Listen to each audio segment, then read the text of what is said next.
At my husband's will reading, my daughter announced that I should be cut out of the entire inheritance for not deserving anything.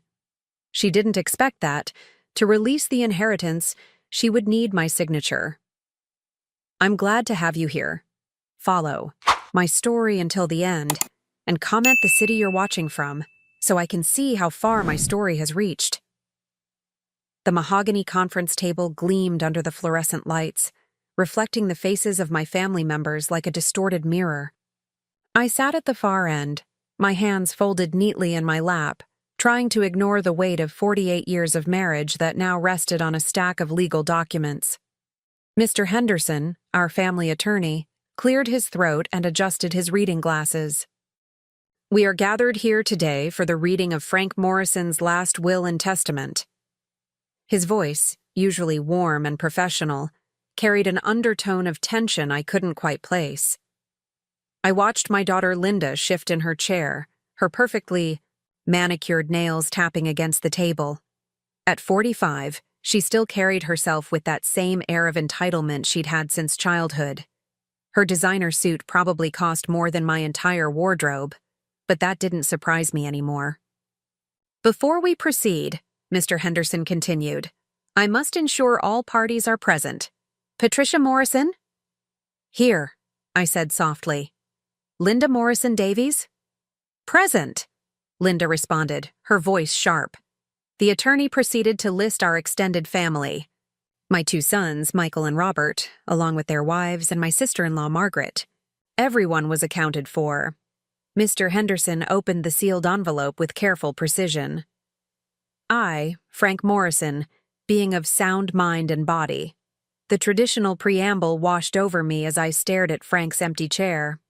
3 months had passed since his heart attack, but I still expected him to walk through the door, complaining about traffic or sharing a new joke he'd heard at the golf club. To my beloved wife, Patricia, Mr. Henderson began. Stop right there, Linda's voice cut, through the room like a knife. The attorney looked up, startled. I beg your pardon? Linda stood, her chair scraping against the hardwood floor. Before you continue, I have something to say.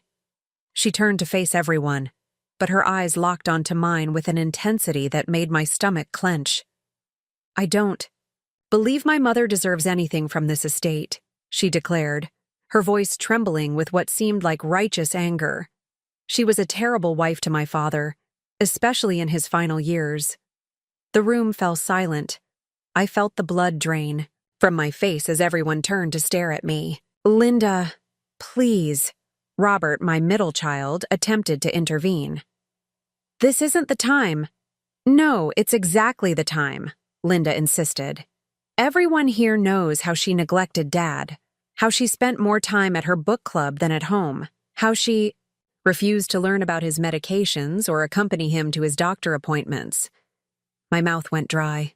I wanted to defend myself, to explain that Frank had insisted on maintaining his independence, that he'd specifically asked me not to hover. But the words stuck in my throat. That's enough, Linda. Michael, my eldest, spoke up.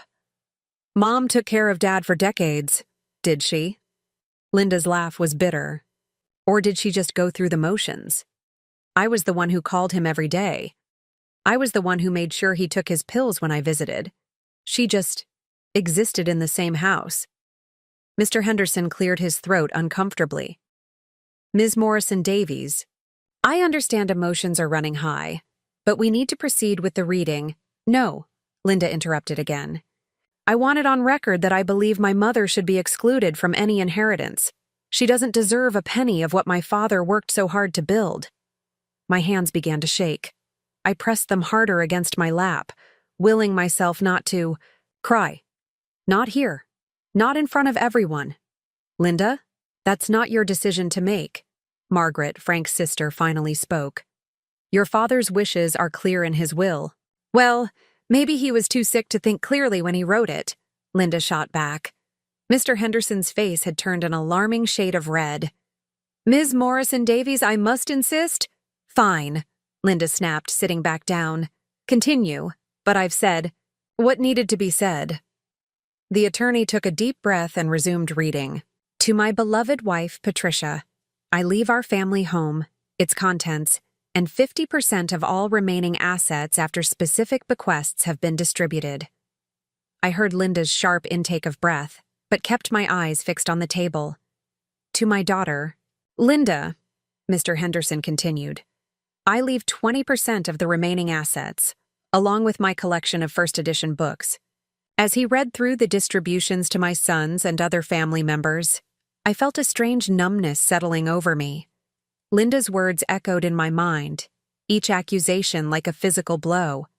There is, however, one crucial stipulation, Mr. Henderson said, his tone becoming more serious. According to the terms of this will, no distribution of assets can occur without the signature of all primary beneficiaries.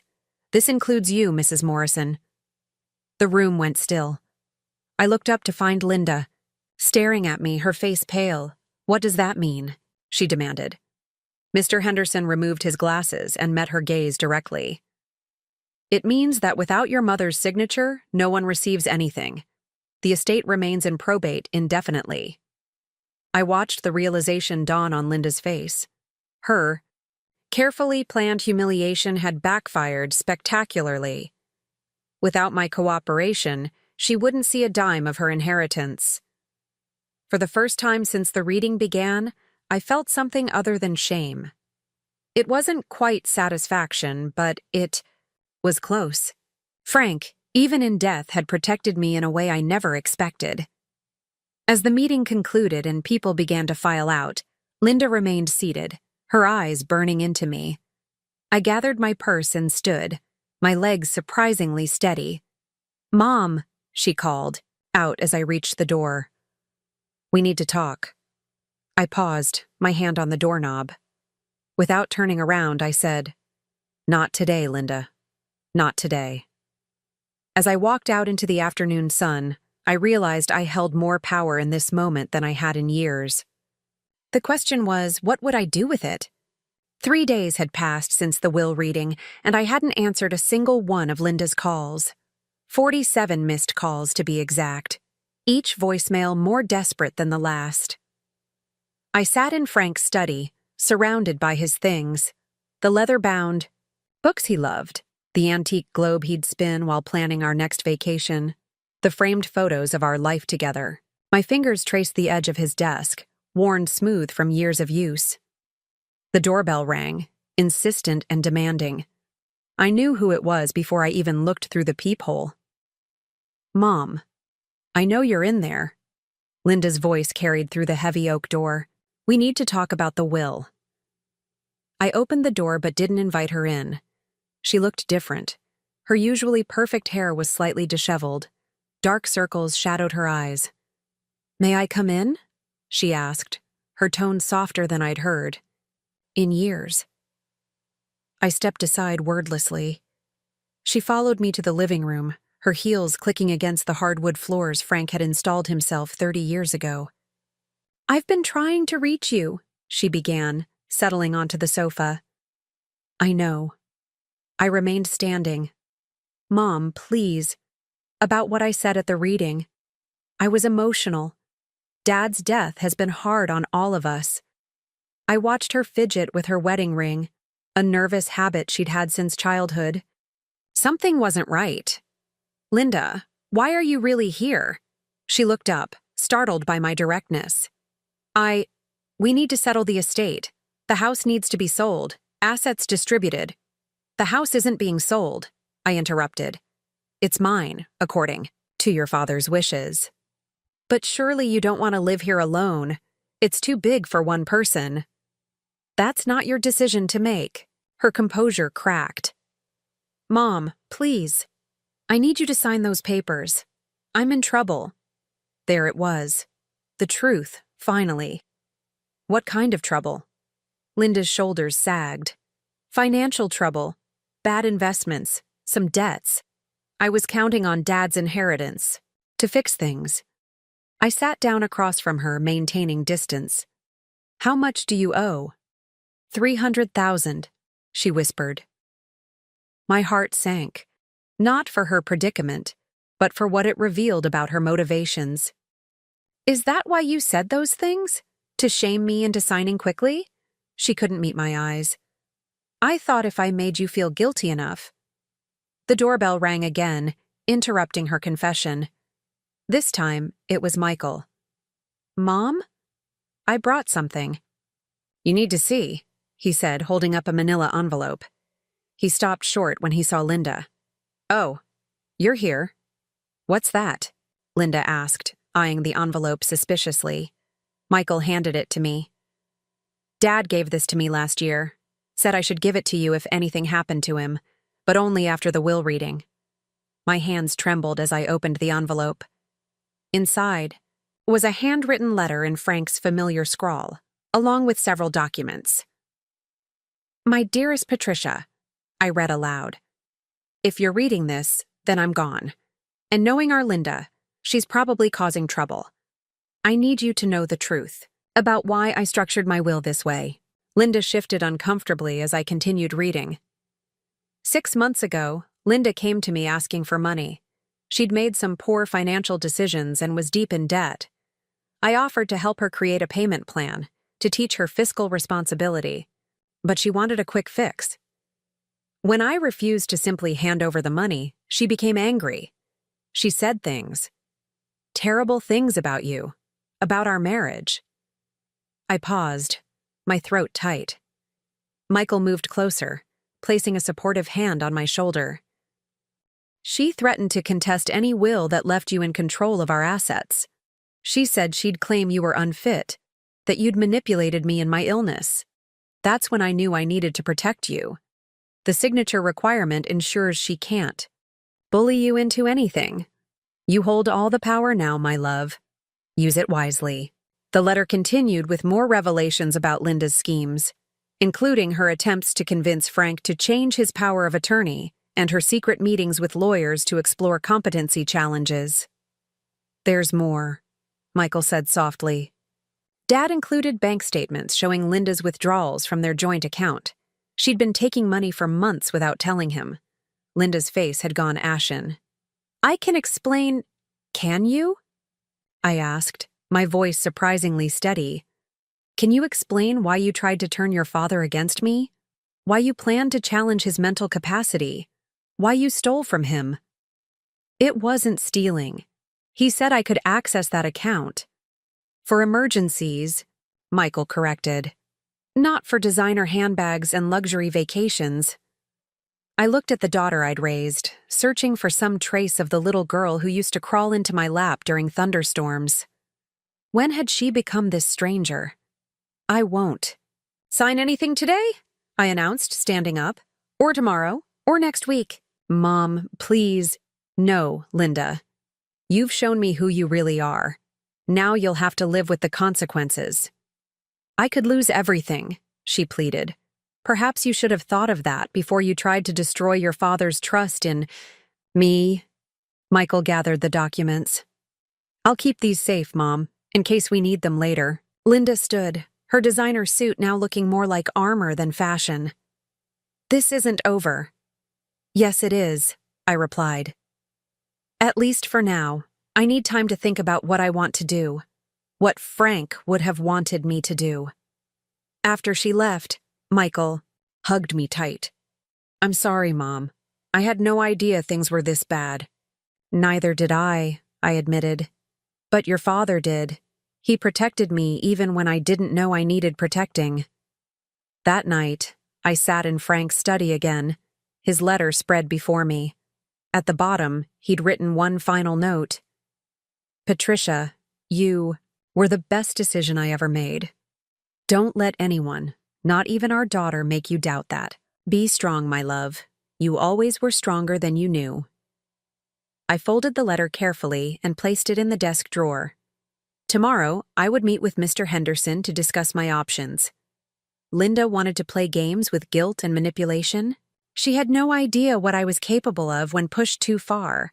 Frank had given me power. Now I would decide how to use it. The summons to Sunday dinner came through Michael, not Linda. She wants to make amends, he'd said, his voice careful over the phone. The whole family will be there. I knew it was a trap. but I went anyway. Sometimes you have to walk into the fire to put it out. Linda's house was immaculate as always, a showpiece designed to impress rather than comfort. The dining room table was set with her finest china, crystal glasses catching the light from the chandelier Frank and I had given them as a wedding gift. "Mother," Linda greeted me at the door, her smile brittle. "So glad you could come." The formality stung.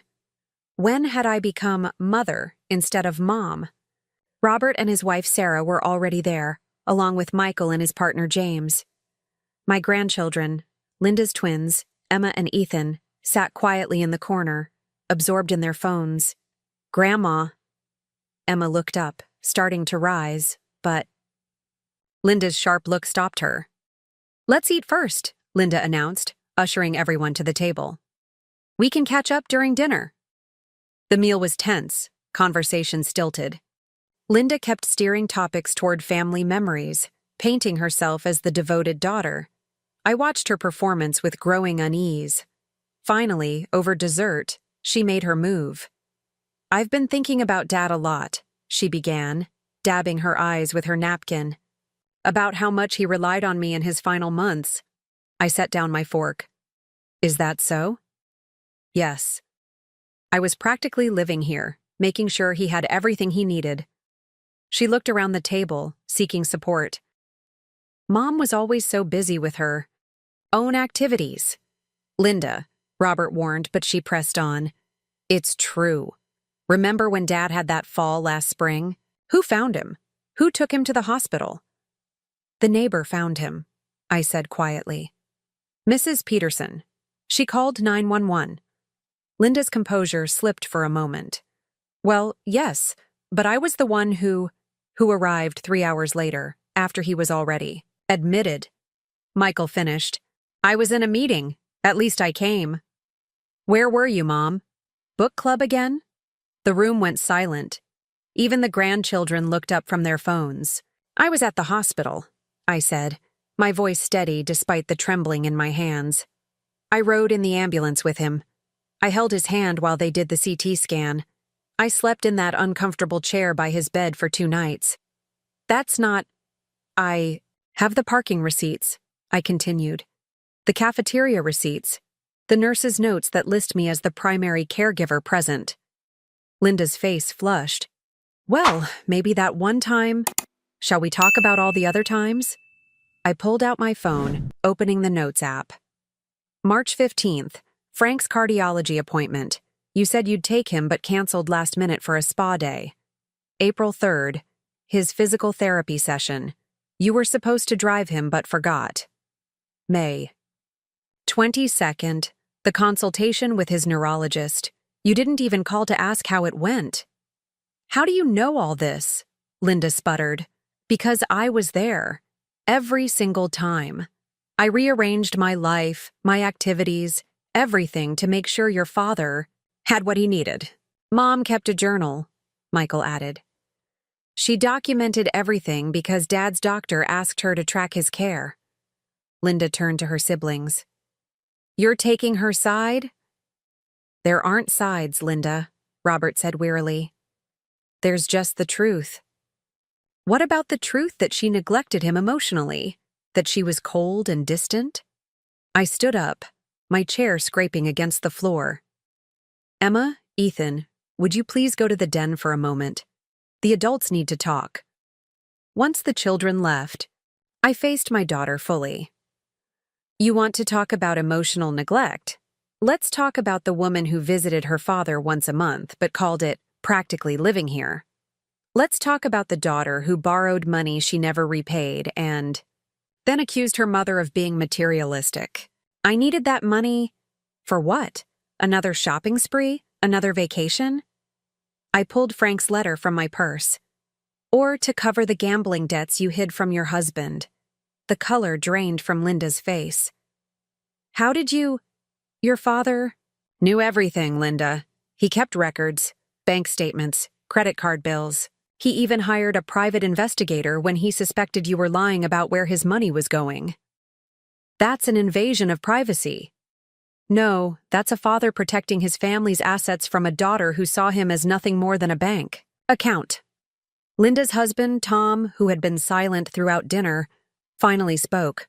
Is this true, Linda? The gambling? She turned to him, panic in her eyes. It's not what you think. It's exactly what he thinks, I said. Online poker, sports betting, casino trips disguised as business conferences. $300,000 in debt, and that's just what we know about. You're trying to destroy my marriage now? Linda shrieked. No, Linda. You did that yourself. I gathered my things. I came here tonight hoping we could find some way forward. But you're still lying, still manipulating, still trying to paint me as the villain in your story. If you don't, sign those papers, I'll contest the will, she threatened. I'll drag this through court for years. Go ahead, I said. Your father anticipated that too. Mr. Henderson has a video recording of Frank detailing your schemes, your lies, and why he structured his will exactly as he did. He was of completely sound mind when he made it. The room fell silent again. Linda looked around desperately for support but found none. I think we should go, Tom said quietly, standing up. Linda, we need to talk, privately. As I walked to the door, Emma and Ethan emerged from the den. Emma ran to me, wrapping her arms around my waist. I heard some of it, Grandma, she whispered. I'm sorry Mom's being mean to you. I hugged her tight, feeling tears prick my eyes for the first time that evening. It's not your fault, sweetheart. Will we still see you? Ethan asked, his young face worried. Of course, I assured them. Nothing will change between us.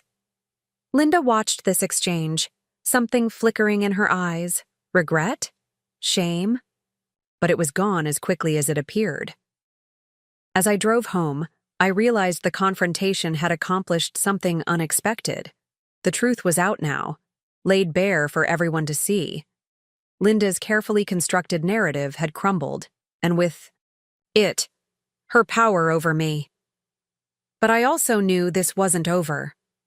Desperate people do desperate things, and Linda had just lost everything she'd been scheming for.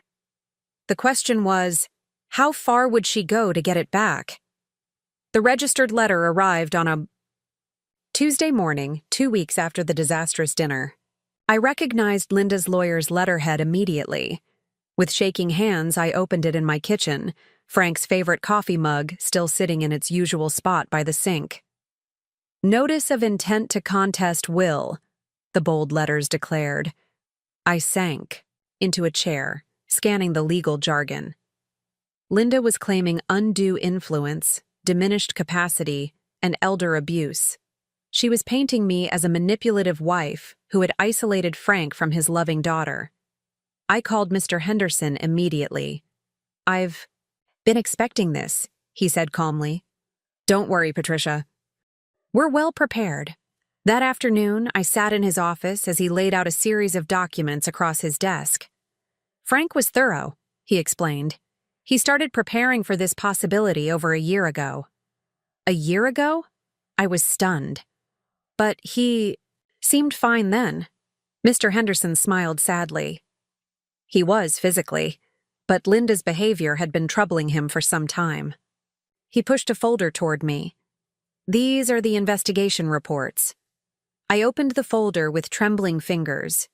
Inside were photographs, bank records, and detailed reports from a private investigator Frank had hired. The evidence was damning. This shows Linda meeting with a lawyer 11 months ago. Mr. Henderson pointed to a photograph. She was already exploring ways to contest any will that favored you. Another document detailed Linda's attempts to access Frank's investment accounts.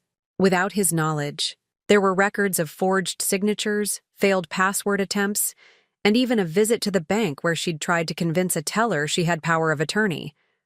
But the most important piece, Mr. Henderson said, pulling out a DVD, is this. He inserted it into his laptop and turned the screen toward me. Frank's face appeared, looking healthier than I remembered from his final months. My name is Frank Morrison, he began, his voice strong and clear. I am recording this video on June 15th, in the presence of my attorney, Mr. Henderson, and Dr. Sarah Chen, my neurologist. I am of sound mind and body, as Dr. Chen will attest.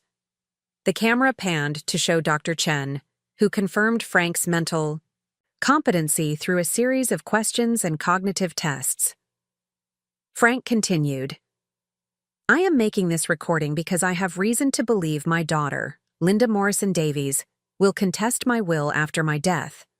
He detailed Linda's financial troubles, her requests for money, and her increasingly aggressive behavior when he refused. The hardest part, Frank's image said, his voice softening, is acknowledging that my daughter has been lying about my wife, Patricia. Linda has been telling family members that Patricia neglects me, that she's absent, that she doesn't care for me properly. Nothing could be further from the truth. Tears blurred my vision as Frank described my daily care routines, my dedication to his health, and my unwavering support through his illness. I have also discovered, Frank continued, that Linda has been spreading these lies to create a foundation for contesting my will. She's told several family members that Patricia is manipulating me, that she's after my money. He laughed bitterly. The irony is that Patricia has never asked for anything. She's the one who convinced me to set up trust funds for our grandchildren. She's the one who suggested we help Linda with her mortgage years ago. The video continued with Frank showing bank statements, emails, and text messages that contradicted Linda's claims. He even played a voicemail she'd left him, threatening to make sure Mom gets nothing if he didn't give her the money she wanted. I am leaving the majority of my estate to Patricia because she deserves it, Frank concluded. She has been my partner, my caregiver, and my best friend for 48 years. Linda's actions have shown me that she values money over family, manipulation over honesty. I hope someday she'll understand what she's lost. The screen went dark. I sat in silence, overwhelmed by Frank's foresight and his faith in me. There's more, Mr. Henderson said gently. He handed me another envelope. Frank wrote you a personal letter. He asked me to give it to you only if Linda contested the will. I opened it with trembling hands. My dearest Patricia, if you're reading this, then Linda has done exactly what I feared. I'm sorry you have to go through this, but I want you to know that I've made sure you're protected. You may be wondering why I didn't confront Linda directly. The truth is, I tried. Many times. But each conversation ended with her making more threats, spreading more lies. I realized that confronting her would only escalate things and hurt you more. So I chose a different path. I gathered evidence. I created safeguards. I made sure that when the time came, you would have everything you needed to defend yourself. But this letter isn't about Linda. It's about you. It's about telling you what I should have said more often when I was alive. You were the best thing that ever happened to me. Every morning I woke up grateful that you chose me, that you stayed with me, that you loved me even when I was difficult to love. Don't let Linda's actions make you question yourself. Don't let her poison the memories of our life together. What we had was real and beautiful and worth every moment. Be strong, my love. Use the power I've given you wisely. And remember, I loved you more than words could ever express. Forever yours, Frank. I folded the letter carefully, pressing it against my heart. Around me, Mr. Henderson's office felt different somehow, less like a battleground and more like a sanctuary. What happens now? I asked. Now, Mr. Henderson smiled. We respond to Linda's contest with everything we have. She doesn't stand a chance, Patricia. Frank made sure of that. As I left his office, I felt something shift inside me. The hurt was still there. The betrayal still stung. But underneath it all was a growing strength. Frank had believed in me, had trusted me with not just his estate but his legacy. I wouldn't let him down. That evening, I sat in Frank's study, surrounded by the evidence of his love and foresight. Tomorrow, the legal battle would begin in earnest. But tonight, I allowed myself to grieve, not just for Frank, but for the daughter I'd lost long before his death. The irony wasn't lost on me. In trying to take everything, Linda had ensured she'd get nothing. Not the money, not the house, and not the mother who had once loved her unconditionally. Sometimes the greatest revelations come not from what we discover about others, but from what we finally admit to ourselves. The courtroom felt cold despite the summer heat outside. I sat beside Mr. Henderson, watching Linda and her lawyer shuffle papers at their table. 6 months of legal battles had led to this moment. "All rise," the bailiff announced. Judge Margaret Chen entered, her expression unreadable. The hearing began with Linda's lawyer painting me as a calculating woman who had manipulated a dying man. I listened to lie after lie, my hands folded calmly in my lap. Mr. Henderson had prepared me for this. When our turn came, Mr. Henderson methodically dismantled their case. Frank's video played on the courtroom screen, his clear voice echoing off the walls. I watched Linda's face as her father detailed her schemes. She looked away. The evidence was overwhelming. Bank records, investigator reports, medical testimonies confirming Frank's mental clarity. Even Linda's own text messages, subpoenaed from her phone company, revealed her true intentions.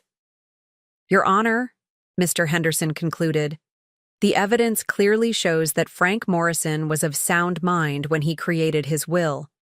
The only manipulation here was attempted by his daughter." Judge Chen reviewed the documents silently. Finally, she looked up. "I've seen enough. The will stands as written. Case dismissed." Linda's lawyer immediately asked for a recess to discuss appeal options. As they huddled in the corner, I felt a tap on my shoulder. It was Tom, Linda's husband. "Patricia, could we talk?" His face was drawn, tired.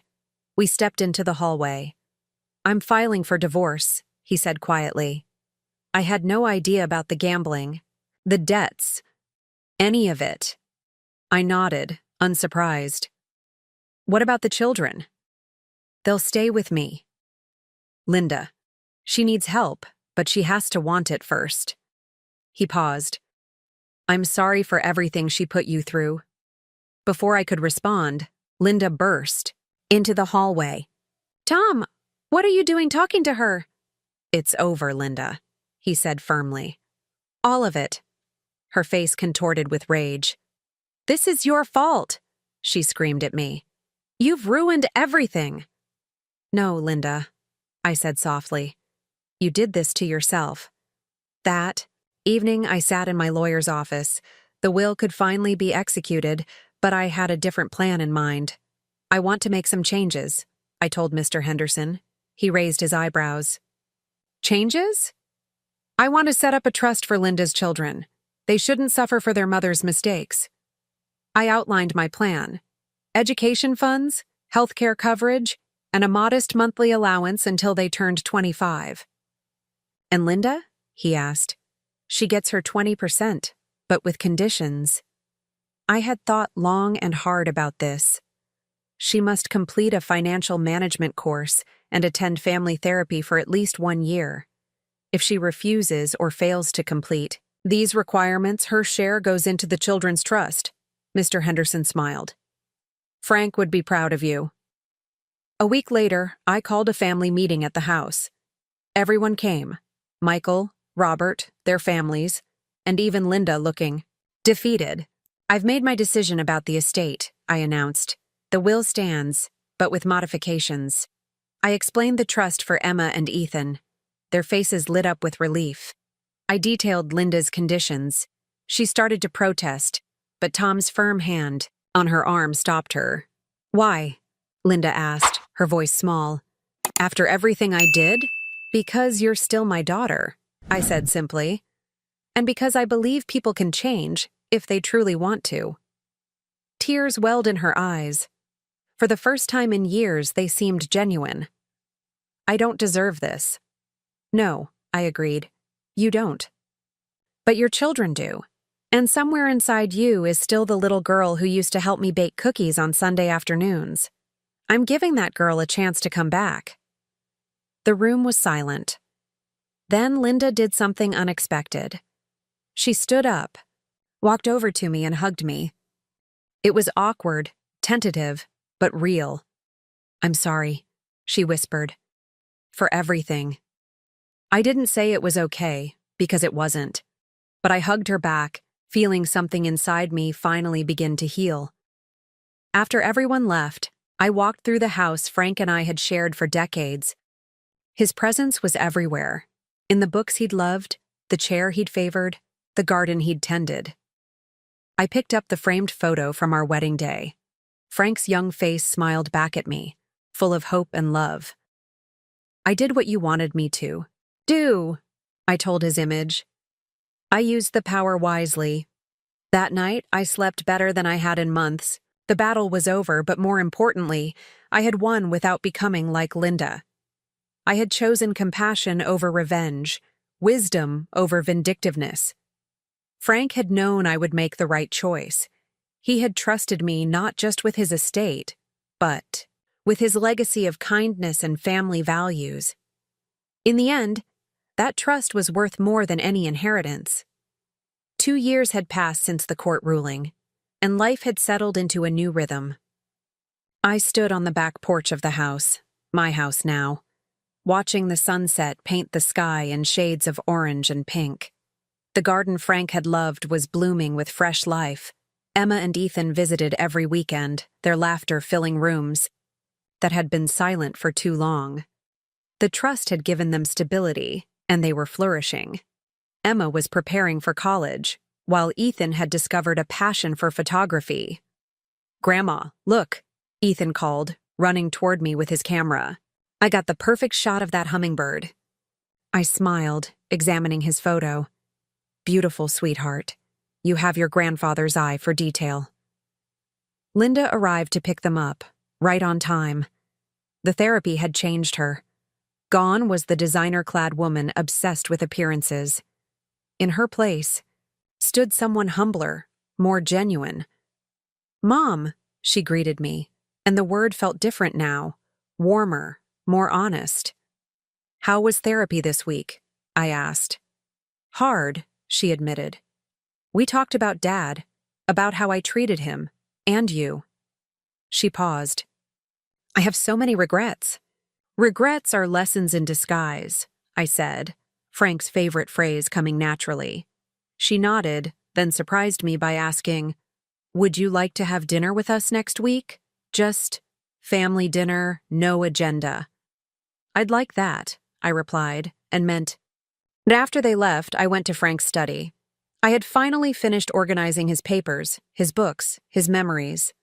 On his desk sat a new photo, all of us at Emma's recent birthday party, including Linda, smiling genuinely.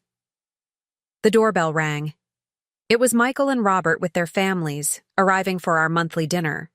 The house filled with voices, with life, with love. As we sat around the dining table, I looked at each face. My sons, strong and kind. Their partners, who had become my children too. My grandchildren, representing hope and future. To Dad, Michael raised his glass. And to Mom, who showed us what real strength looks like. To family, Robert added. The one we're born into and the one we choose to keep. Later that night, after everyone had gone, I sat in Frank's favorite chair with his last letter in my hands. I didn't need to read it anymore. I had memorized every word. The phone rang. It was Linda. "Mom?" I just wanted to say. "Thank you. For giving me a second chance. For not giving up on me completely. Everyone deserves a chance to change, Linda." "I found something today," she continued. "An old video of Dad. He was talking about you, about how you were his anchor. He said you were the strongest person he knew." My throat tightened. "He said that?" "Yes, and he was right." She paused. "I love you, Mom. I know I have a long way to go to earn your trust back, but I want you to know that. After we hung up, I walked through the house, turning off lights. In the hallway, I paused at our family photos. The newest one showed all of us at the beach last summer, Linda included, looking relaxed and present in a way she hadn't been in years. I touched Frank's photo, the one from our 40th anniversary. "You knew, didn't you?" I whispered. "You knew I'd find my way through this." The house settled into nighttime quiet, but it wasn't the heavy silence of grief anymore. It was peaceful, content. Frank had left me more than money or property. He had left me the power to reshape our family, to heal what was broken, to stand firm when necessary and forgive when possible. I had learned that true strength isn't about winning battles or proving points. It's about knowing when to fight and when to embrace. It's about setting boundaries while leaving doors open for redemption. As I climbed into bed, I felt Frank's presence not as a loss, but as a gentle reminder of love that transcends death. He had trusted me to carry on, to protect our family's heart while allowing it to grow in new directions. I had been tested, humiliated, challenged, and betrayed.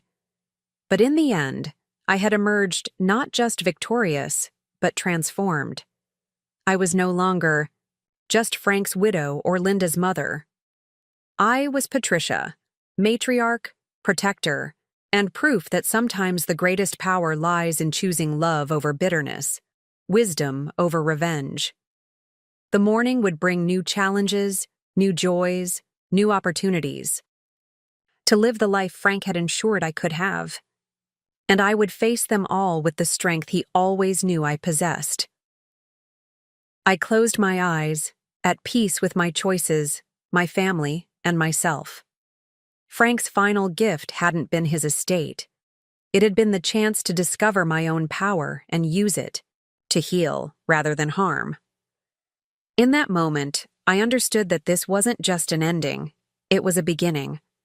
And I was finally, truly free.